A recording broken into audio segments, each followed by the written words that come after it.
el Banco Central Europeo de cómo se encuentra. José María Luna, socio de Luna Sevilla Asesores Patrimoniales. José María, muy buenos días. Muy buenos días, José Antonio. ¿Ha pasado ya lo peor en esta última semana o prevéis que después de lo vivido en 2008 aún pueda haber altibajos? ¿Y qué puede hacer el inversor en este entorno? Yo preveo que todavía no hemos dejado atrás todo lo peor, ¿no? Desgraciadamente estamos viviendo una concadenación de circunstancias nada positivas.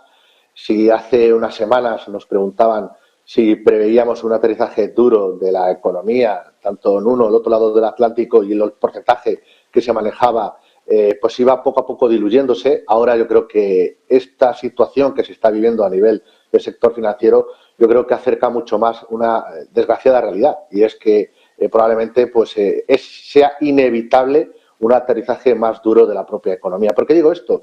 Porque por un lado tenemos un problema que es la inflación, unos bancos centrales que para conseguir ganar una credibilidad siguen subiendo los tipos de interés, es la herramienta que ellos consideran oportuna como política monetaria, ya que nos metieron en este lío, pues tratan de sacarnos precisamente con ese endurecimiento de las condiciones financieras, ¿no? Pero en paralelo tenemos una situación a nivel de bancaria, del sistema financiero, que bueno, pues lejos de tranquilizar, realmente no termina de calar ese mensaje, ¿no? Desgraciadamente yo creo que quien está al mando, decías tú antes, vengo escuchando a lo largo de la mañana de los d'Artagnanes, ¿no?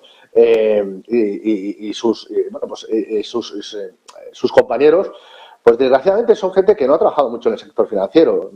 Echamos muy de menos, yo creo, que al señor Draghi en estos momentos, ¿no?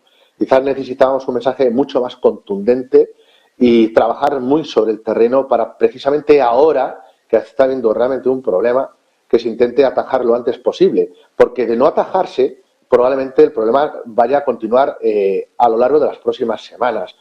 Uno de ellos va a ser el endurecimiento de los créditos. Lo vamos a notar todo. Lo van a notar también, por supuesto, las empresas, muchas de las cuales tienen que renovar sus líneas de crédito. Seguramente las condiciones que les impongan las entidades financieras o las que les imponga el propio mercado van a ser mucho más duras.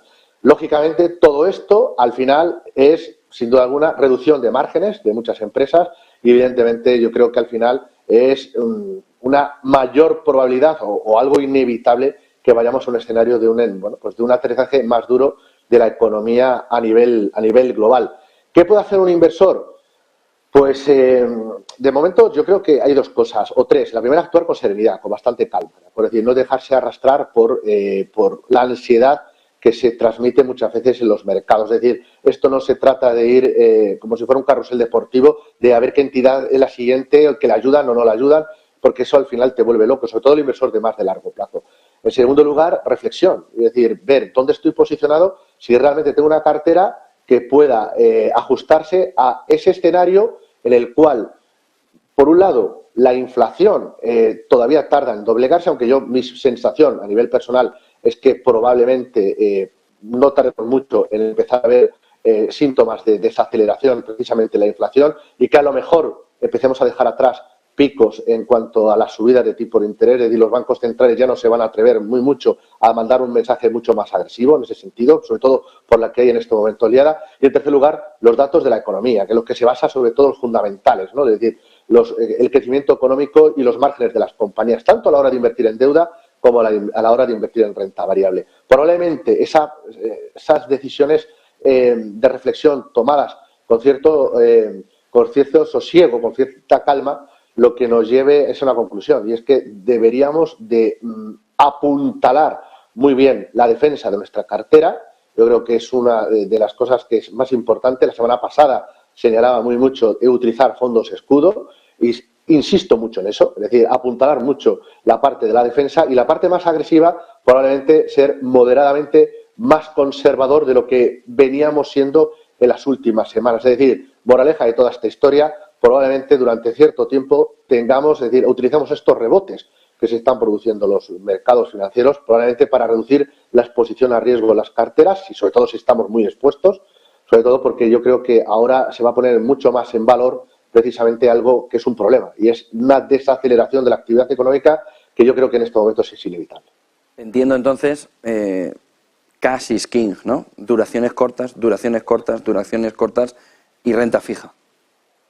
Efectivamente, duraciones cortas y duraciones largas. Es decir, en la parte gubernamental lo estamos viendo como en esta ocasión sí, la deuda pública de largo plazo, la verdad del corto, pero sobre todo a largo plazo sí ha actuado como refugio en una crisis.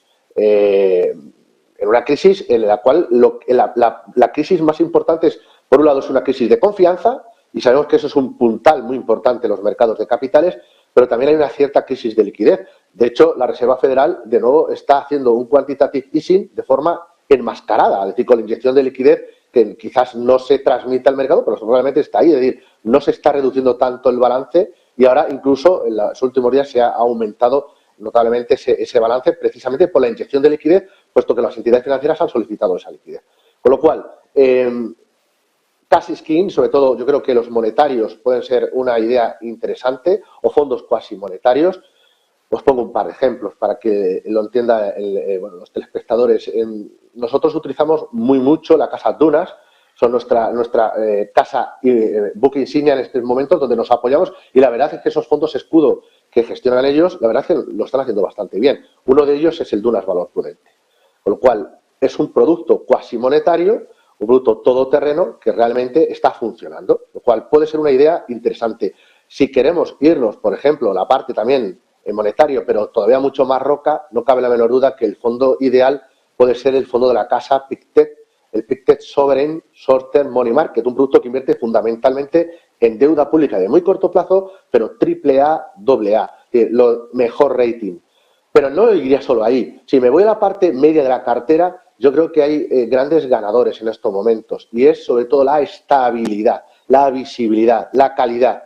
Y lo podemos encontrar en una casa que es la gestora Nordea, que nosotros utilizamos dos fondos. Uno son las titulizaciones hipotecarias, que por cierto, con duraciones medias, son un activo muy interesante en estos instantes. Y ahí tenemos el fondo Nordea European Cover Bond, que lo ha hecho muy mal en el pasado, pero que ahora está aguantando muy bien y tiene sentido. Pero me iría más al fondo mixto, al Nordea Stable Return, puesto que es un fondo que combina acciones o inversión directa en acciones de compañías bastante estables y de bastante calidad, con una enorme visibilidad en cuanto a flujo de caja, eso que ahora mismo pues tanto se demanda, sobre todo en muchos negocios, pero por otro lado combina una gestión muy interesante en la parte de deuda, tanto la parte de deuda corporativa como la parte de deuda pública. Ambas combinaciones, sobre todo la deuda corporativa con el carry que tiene, con la rentabilidad que tiene, yo creo que le hace un producto interesante en el actual escenario. Y la parte de renta variable, insisto, un poquito más de cautela de lo que veníamos recomendando en las últimas semanas. En este entorno también, José María, es llamativo ver cómo hay una cierta o muy grande predisposición hacia el depósito en España, ¿no?